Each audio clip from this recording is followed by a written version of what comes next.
এইভাবে সর্ষে বাটা রান্না করলে কিন্তু খেতে দারুণ টেস্ট হয়। তো চলো দিদি ভাইরা বা বোনরা, তোমাদেরকে আজকে বলবো যে সর্ষে বাটা এইভাবে রান্না করলে কিন্তু দারুণ লাগবে খেতে। তো চলো আজকে তোমাদেরকে দেখাবো। ফার্স্টে বলি, আজকে বরকে বাজার থেকে আমি বাটা মাছ আনিয়েছিলাম, আর আমার বর বাটা মাছ খেতে খুব ভালোবাসে। শুধু বর না, বাড়ির সবাই মাছ খেতে খুব ভালোবাসে, তারপরে আবার বাটা মাছ। তো ছোটদের জন্য একটুখানি অসুবিধা হলেও বড়রা কিন্তু বাটা মাছটা খুব ভালো খায়। তো ছোটদের জন্য আজকে চিংড়ি মাছ, আর বড়দের জন্য আজকে বাটা মাছ, যেটা আজকে আমি সর্ষে দিয়ে রান্না করব। তো ফার্স্টে আমি মাছগুলো ভালো করে ধুয়ে নিয়ে এসেছি, তারপরে আমি লবণ হলুদ ভালো করে মাখিয়ে রেখে দিলাম ঢাকা দিয়ে।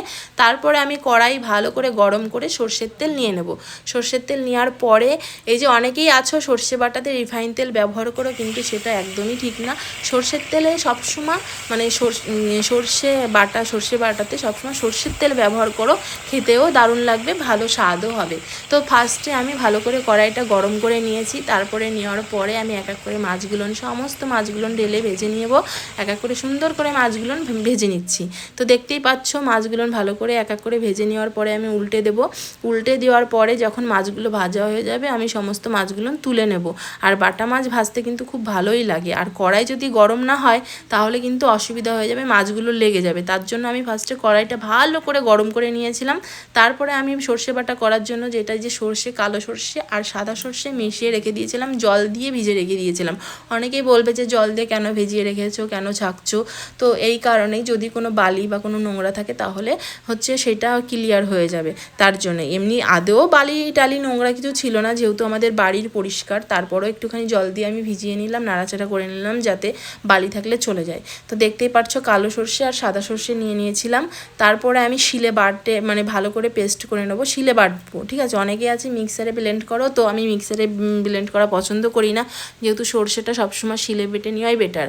আর অনেকেই আছো যে যারা শিলে বাটো, তাদের হাতে খুব তিতো হয়।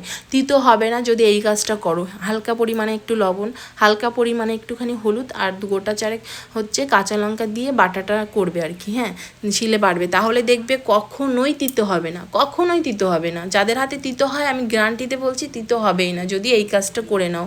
তো আমি এই যে ভালো করে বেটে নিচ্ছি আর কি। যাই হোক, মাছগুলো একপাশে ভাজছি, একপাশে সর্ষেটা বাটা করছি, তো এই কারণেই বলতে একটু অসুবিধা হয়ে গেল।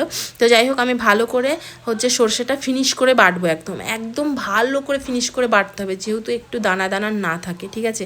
যেহেতু আমি কিন্তু ছেঁকেও দেবো না, কিছু করে দেবো না। অনেকে আছে সর্ষেটা বেটে আবার ছাঁকনিতে ছেঁকে নেয়, আমি কিন্তু ছেটে নেবো না। যার জন্য আমি ভালো করে সর্ষেটা বেটে নিচ্ছি, যাতে কোনো দানাটা না থাকে। আর এই যে আমি গোটা 4টে লঙ্কা নিয়েছিলাম বলে এই না যে আরও লঙ্কা নেব না, আমি লঙ্কাটা মিক্সারে ব্লেন্ড করে নেব। সর্ষেটা আমি ভেজে নিয়েছি।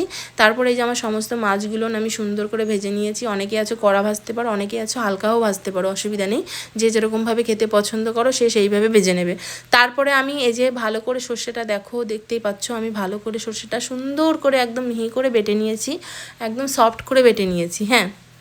বেটে নেওয়ার পরে আমি সর্ষেটা ভালো করে একটুখানি জল দিয়ে গুলিয়ে নেব, হ্যাঁ, জল দিয়ে একটুখানি বেশ নাড়িয়ে চাড়িয়ে রাখবো জলের সঙ্গে মিশিয়ে, যাতে আমার ফোড়নে দেওয়ার পরে সর্ষেটা পুড়ে না যায়, লেগে না যায়। তার জন্য একটু জলও ব্যবহার করে নিতে হবে এর সঙ্গে।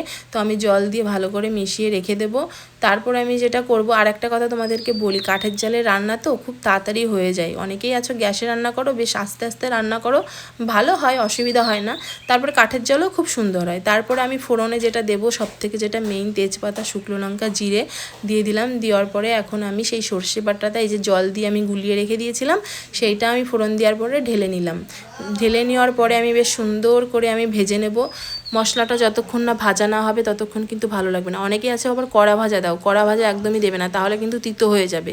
আর এই যে পেস্ট করা লঙ্কাটা আমি ঢেলে নিলাম, হ্যাঁ। তারপরে দেখো আস্তে আস্তে সুন্দর করে আমি মশলাটা ভেজে নেব, ঠিক আছে। ভেজে নেওয়ার পরে যখনই দেখবে যে হালকা তেল ছেড়ে দিয়েছে, অনেকেই আছে এর সঙ্গে আবার পোস্ত ব্যবহার করো, হ্যাঁ, পোস্ত ব্যবহার করতে পারো, চাল মগজও ব্যবহার করতে পারো, অসুবিধা নেই। কিন্তু এইভাবে সাধারণভাবে রান্না করলেও একটা দারুণ টেস্ট লাগে, শুধু সর্ষে বাটা খেতেও কিন্তু খুব ভালো লাগে আর কি।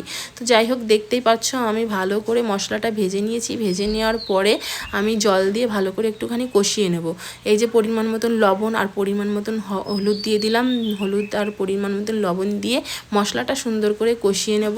যেই দেখবো যে মশলাটা সুন্দরভাবে হালকা হালকা করে ভাজবো, মানে কষাবো। কষাতে কষাতে যখনই দেখবো তেল ছেড়ে দিয়েছে তখনই আমি জলটা দিয়ে দেবো। তোমরা তো গ্যাসে রান্না করো, অনেকেই আছো গ্যাসে রান্না করো, তাদের জন্য একটু ভালোই হয়। তারপরে এই যে দেখো আমি এই যে সুন্দর করে কষানোর পরে আমি মাছটা ঢেলে দিলাম, ঠিক আছে। ঢেলে দেওয়ার পরে হালকা পরিমাণে জল দিয়ে দেবো আর কি, বেশি জল কিন্তু যাবে না। আমি হালকা পরিমাণের মতন জল দিয়ে দিয়েছি। আর আমাদের বাড়িতে যেহেতু লোক বেশি, একটু ঝোল লাগে, হ্যাঁ। তো দেখতেই পাচ্ছ মাছের অংশগুলো বেশি, যেহেতু অনেক পিস মাছ আছে এখানে, প্রায় 15-16 পিস মাছ আছে।